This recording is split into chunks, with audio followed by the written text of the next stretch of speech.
That was a very peaceful meditation, and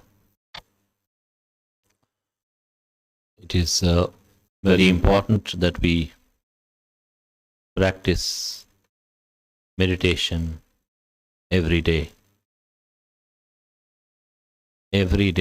just like eating our food. Because when we are meditating, we know where our mind is going. If it is good, we know. Wholesome, we know. Unwholesome, we know. But if we are not practicing meditation, we have no way of knowing. Mind just goes here and there all the time. And most of the times our mind does not have a refuge.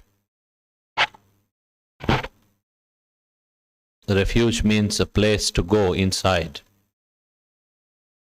a place of peacefulness, stability.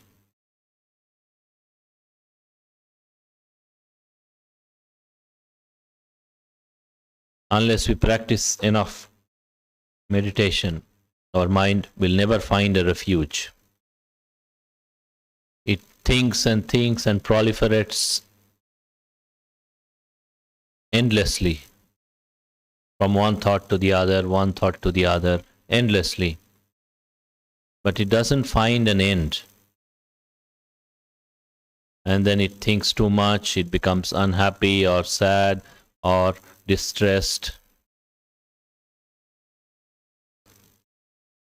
So the meditation is a wonderful way of letting go. Whatever comes, we let go. Good thoughts, bad thoughts, we let go. And we go back to the breath. We train ourselves like this. And it requires some amount of consistent practice. It's not like this that you come and learn one day or practice for a day and then you become perfect. Because our mind has not been trained for a long time.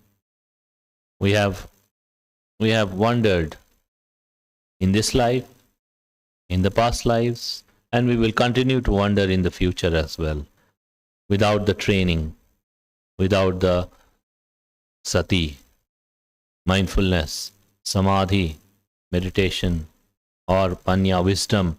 Without these qualities, it will continue to wander. Just like a child which has no guardian, no parents, no father, mother, or anybody to look after. No? If there is nobody to look after the child, then child can be in danger.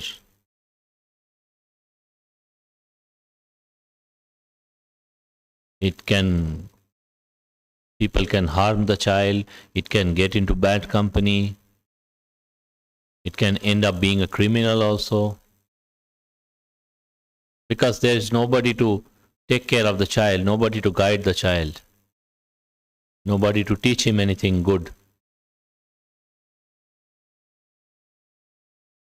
So our meditation is like finding our own inner refuge.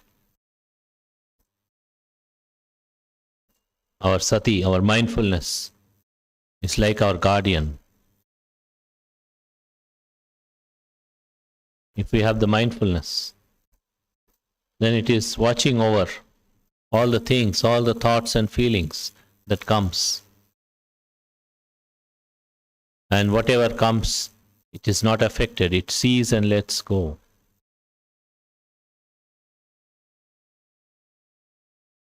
That's the power of mindfulness, sati.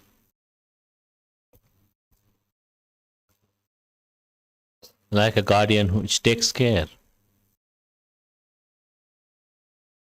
Samadhi is like the training, like the parents When the child has a guardian, has its parents, the boy or the girl has his or her parents, they teach.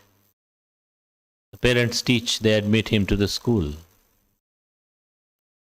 After the school, some good college or institute, train in some courses or education, give them education.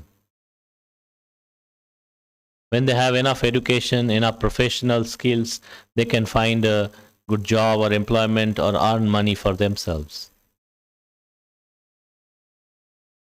They can sustain themselves. They can survive on their own. After growing up, after getting trained, after getting educated, after finding a job or doing a good business, they don't need the support of their parents anymore. That is the wisdom, panya. That is what we develop. We have enough wisdom, then we can manage our lives rightly. We can manage all the things. What happens to us, we can manage. Whatever comes to us, the success or the failure, the happiness or the unhappiness, we can manage. That is wisdom. That's why sati, samadhi, panya. This is very important. Mindfulness and meditation and wisdom. If we don't have these things, then we are left unattended, not taken care of.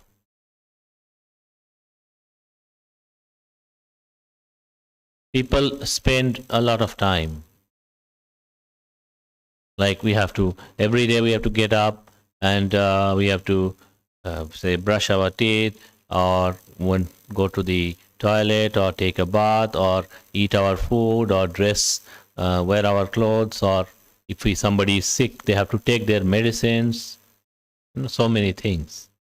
And throughout the day it will continue something or the other, managing this body.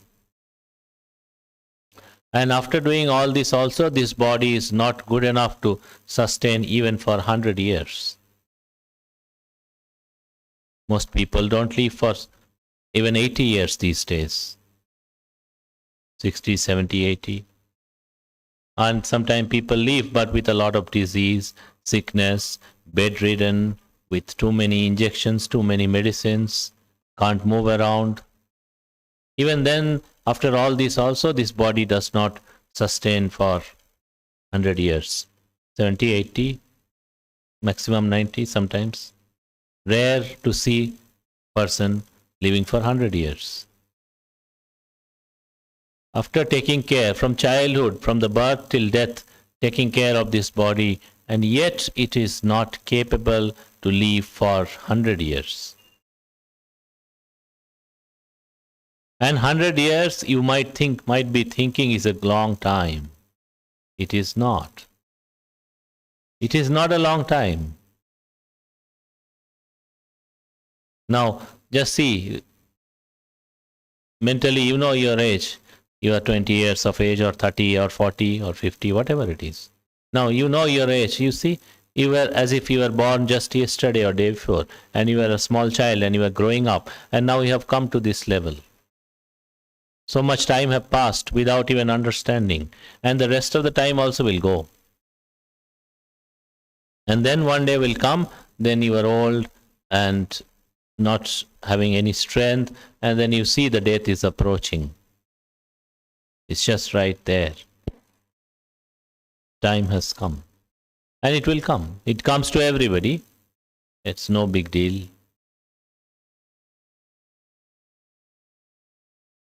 No big deal. Death isn't a big deal because Lord Buddha says, and it is so true, how long you live, there is no guarantee. But you will die for sure. For sure. How long you live, we don't know who dies where. People start from house to go to office, dies on the road. Children, they start to go to school, they die on the road. Those Recently, there was this big train accident. A lot of people passed away, unfortunately. They were going. They're supposed to reach their destination. They did not. They died on the road, on their journey. So, being alive is for sure uncertain. How long, we don't know. But dying, for sure. Because it will come. Today or tomorrow. So the thing is, as I was saying, that the body does not sustain even for a long time. Quickly, one day goes, 1 month goes, 1 year, and then it just goes on, 30, 40, 50, 60, 70, 80, dead body. But the mind is with us. This has no aging.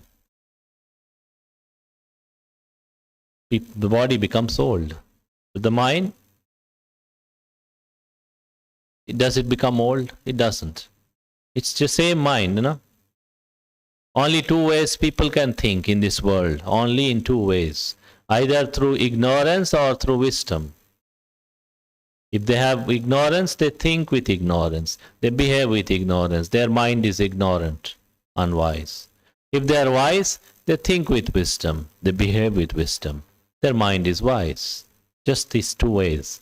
There are no third way. Either ignorance or wisdom, all of us. Sometimes we have little wisdom.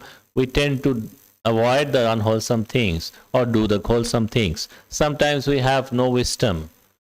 Our mind is ignorant. We tend to do unwholesome things. And it keeps on happening every day for all of us. Except for the people who are enlightened. Because their wisdom has reached the highest level. So the mind can only work in these two ways. Through the wisdom or through the ignorance. And all these 8 billion people living in this world, except only maybe a few, handful, you can count in your fingers. And not just these 8 billion human beings, so many animals, so many other living beings. And not just this world, in this whole of universe, so many living beings, incalculable. To do a calculation itself is difficult, almost impossible. All these beings are just living like this. Sometimes wisdom, sometimes ignorant. At least human beings, we have a better chance of thinking with wisdom. But for animals, even that much is also not there. They go by their instincts. Just the basic instinct, that's all. There is not hardly any wisdom in their actions. And so many other beings. This mind, we do not care.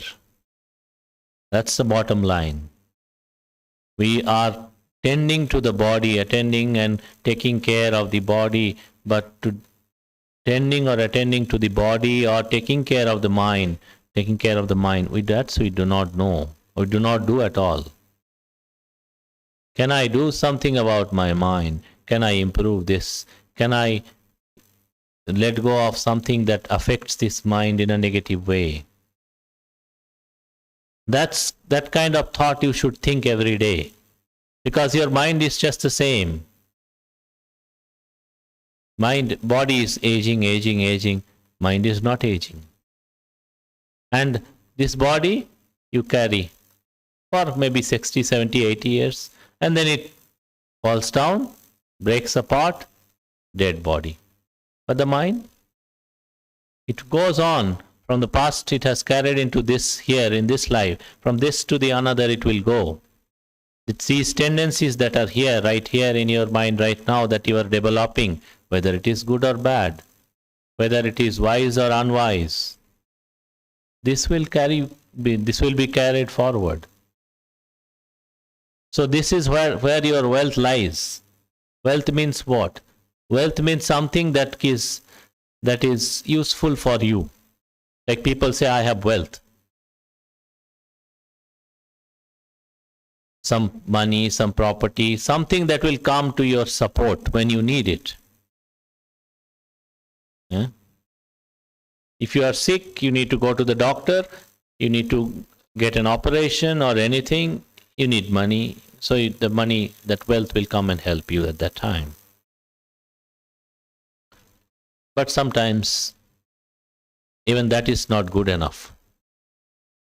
Because, for example, sometimes, not just sometimes, many times, everybody falls sick. Is it the case that only poor people only fall sick and rich people don't fall sick? Is it the case that only poor people die and rich people do not die?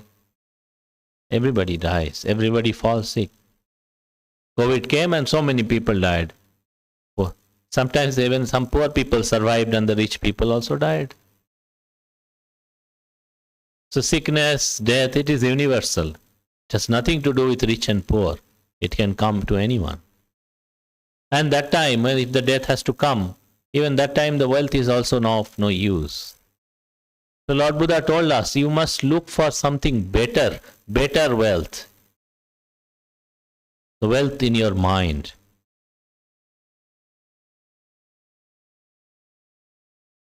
The wealth in your mind. That you can keep, that nobody can steal. If you develop mindfulness, nobody can steal it. If you develop samadhi, nobody can steal it. If you develop wisdom, nobody can steal it. Nobody.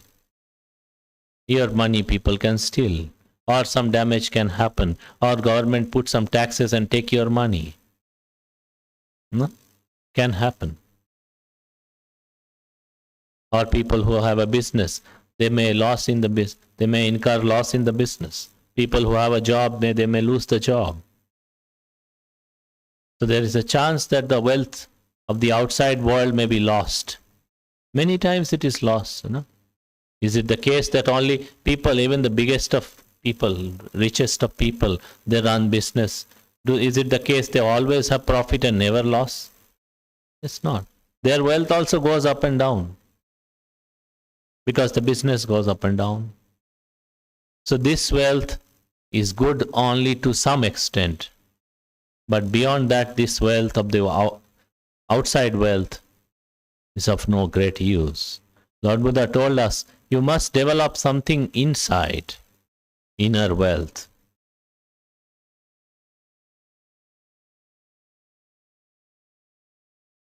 That's like faith, for example. If you have the right faith, confidence. We should say confidence. Confidence means you are confident of the wholesome and unwholesome. If I do something good, the good will come. If I do something bad, bad will come. You are confident of this. This is fundamental for any spiritual practice.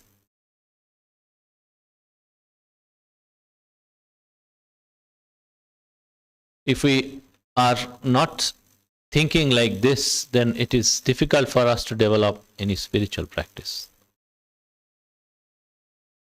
If we think good will bring bad, bad will bring good, then there is no chance people will do anything. And there is no chance they will get anything good in return as well. So having confidence in the right and the wrong actions.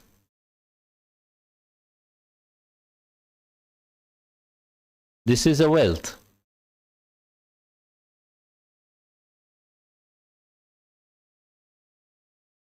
Virtue, our virtuous conduct, good conduct, when we develop virtues in our life, like the Panchashila, for example, or any Shila, for example, then that's a wealth, because that what is wealth? As I said, wealth is a condition, some kind of external or internal condition, support system that helps you when you are in distress or in suffering. That's all.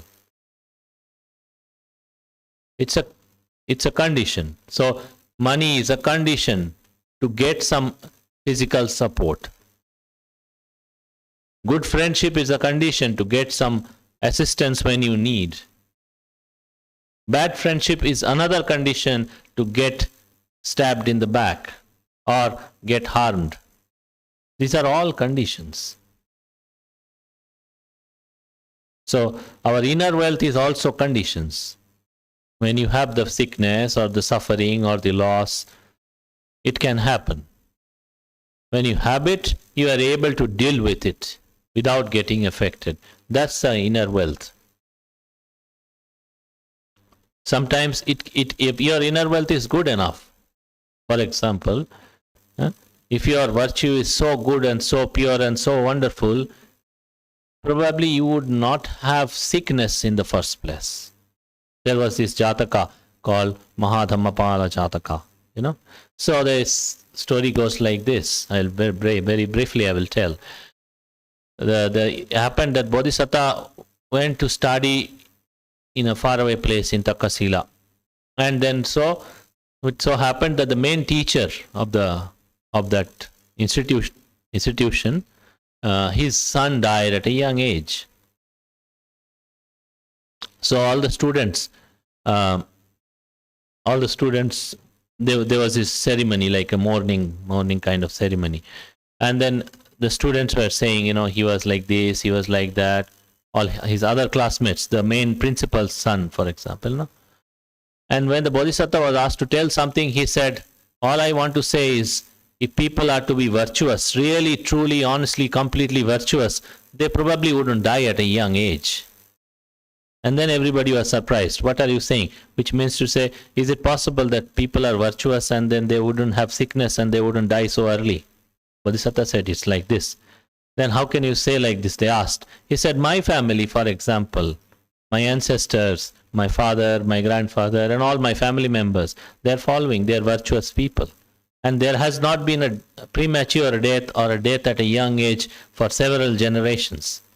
No one in my family has died like this. And then they said, okay, I will test. The teacher said, I will test. So what he did is, he picked up some bones of a goat, and then he put it in a bag, small bag, and then he went to the Bodhisattva's ancestral place. And then he went and met the father of Bodhisattva, and he said, I am sorry to inform, I was his teacher, but I'm sorry to inform your son has died, we cremated him, these are his bones. Then his father laughed. Then he said, oh, you should be sad, your son has died, why are you laughing? Then he said, it cannot be the bones of my son, it is impossible. Then how can you be so confident? Nobody said, we are following the Panchashila very strictly. Nobody in several generations in our family have had a premature death, and I don't even believe you. My son must be alive. Then he said, okay, it is not your son's bones, it is some other animal bones. He agreed. So that's the kind of confidence Bodhisattva had in the Sila, for example. And that's the kind of confidence you should also have in the Sila, virtue. If I am being good enough in my virtues, then sickness probably wouldn't come. Or even if it comes, it will just like, even in one discourse, Lord Buddha says, people who are developed in the Sila, people who are developed in the Brahma Viharas, they face, even if they were to face the troubles or problems or sickness, it will be just like a passing wind, like wind blows, no? It just touches your body and goes away. So one would have, even if the problems come, it will just go away like this. That's the power of our Sila, if people have it. But unfortunately, most people don't have it. That's their problem. But if people were to have such high level of virtue, then they wouldn't have suffering, and if the suffering comes, it will just blow away. So that's our wealth, because that's our support system. If we have mindfulness, then we are able to see things as it is. Good or bad, whatever coming to our mind is right or wrong, we are able to see if we have the right mindfulness. If we develop the meditation samadhi, then we are able to go deeper and see all the tendencies, all our causes and conditions for our happiness and our suffering. And we are able to develop, we are able to let go. the causes of suffering. We are able to develop the causes of happiness.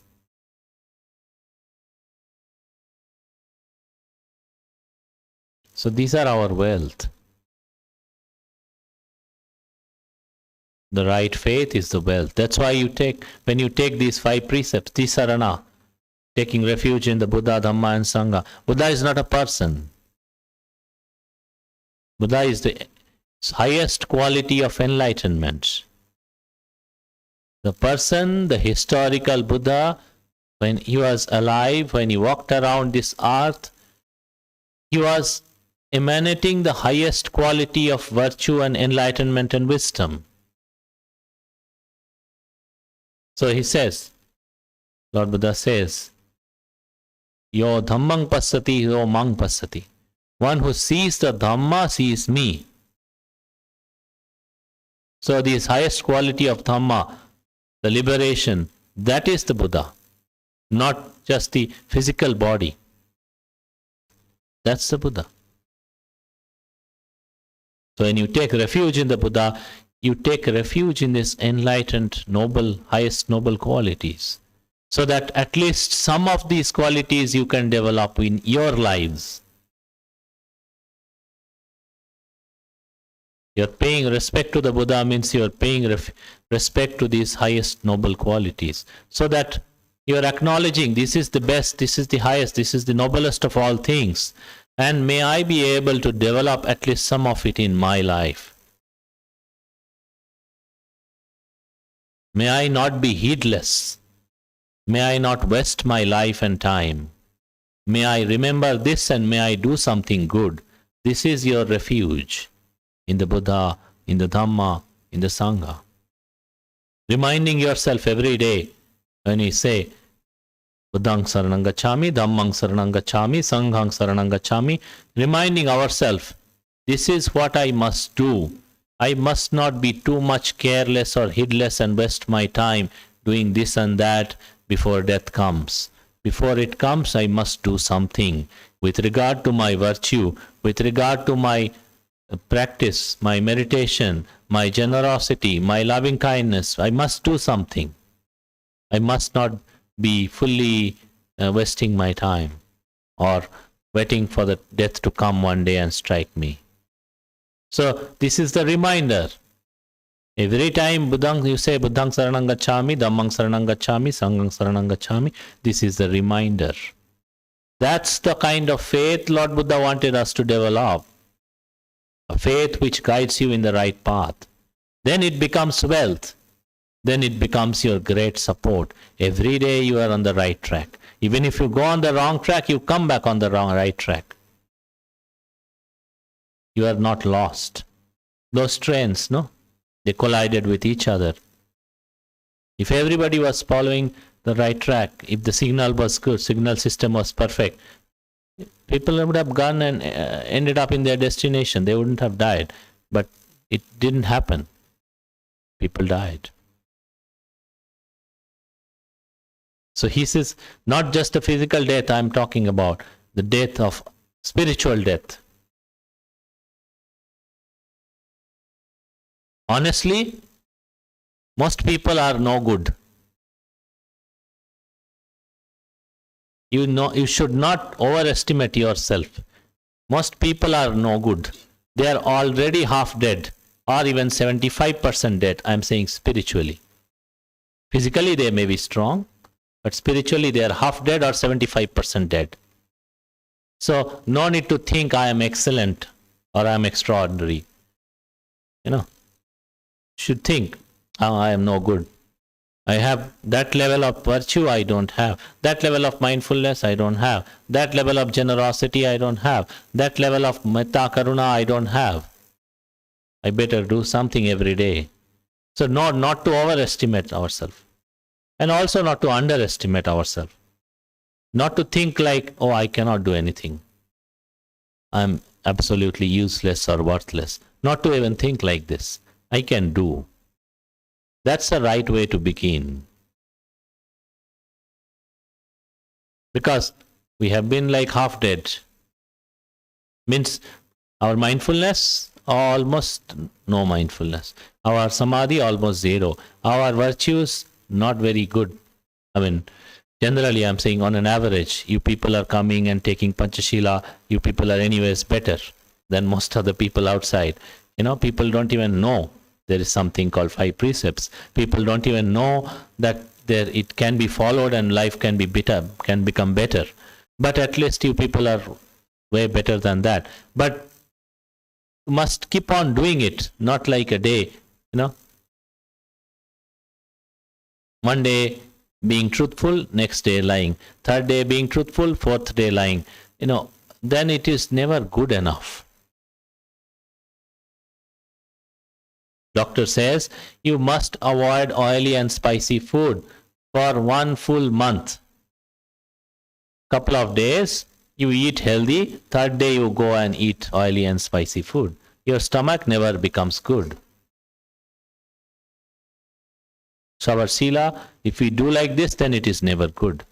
But if we do like, yes, doctor says 1 month no oily spicy food, let us follow. Simple. Then your stomach will be strong. So this inner wealth, whether it is faith, confidence, whether it is sila, whether it is mindfulness, samadhi, wisdom, this is the kind of inner wealth Lord Buddha wanted us to develop.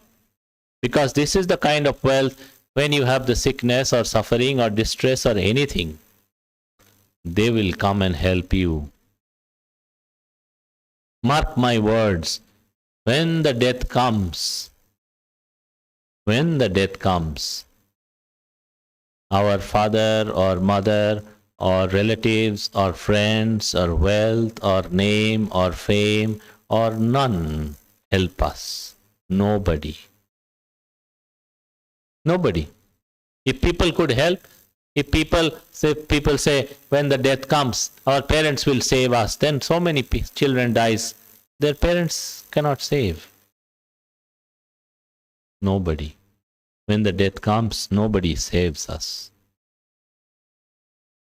But this wealth, if we have habit in our heart, our inner wealth, even if we have to die, we can be confident of dying happily,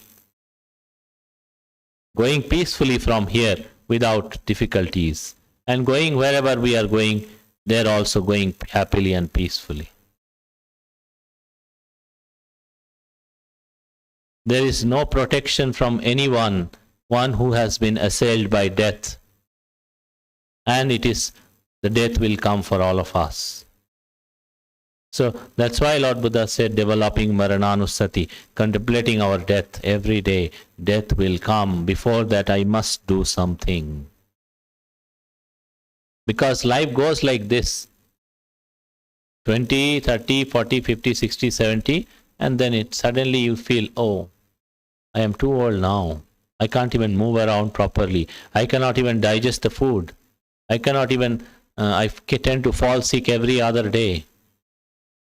My body is so weak.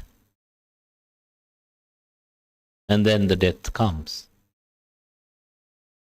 So you must strive to develop your inner wealth. Outer wealths are good. It's not that outer wealth you should not. But outer wealth also has its limitations. But inner wealth, if you develop it, it can take you to the highest, unlimited, all beyond the world. That is the power of the inner wealth. Because then you can be limitless. An enlightened, truly enlightened person, arahants, are limitless. Because their mind is not bound by conditions. Neither wholesome nor unwholesome. Neither happiness nor suffering. The minds of the enlightened people is not bound by anything. It has gone beyond. So, you have on one hand limited wealth, and on the other hand you have the potential to develop limitless wealth of liberation. It is up to us to contemplate like this and to do like this. So every day it's a good contemplation. Can I develop my inner wealth? What can I develop? What can I do to develop my inner wealth for today? And then next day again think like this. It's a good way of thinking. good way of reminding ourselves. Because days and months and years go by.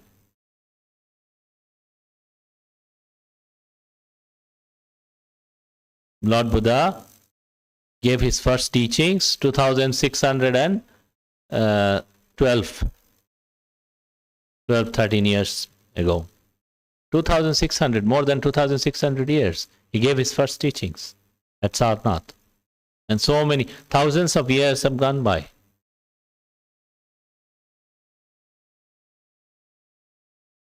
And it will go. Time doesn't stop, neither for you nor for me. So reflect like this. What do I do to develop my inner wealth?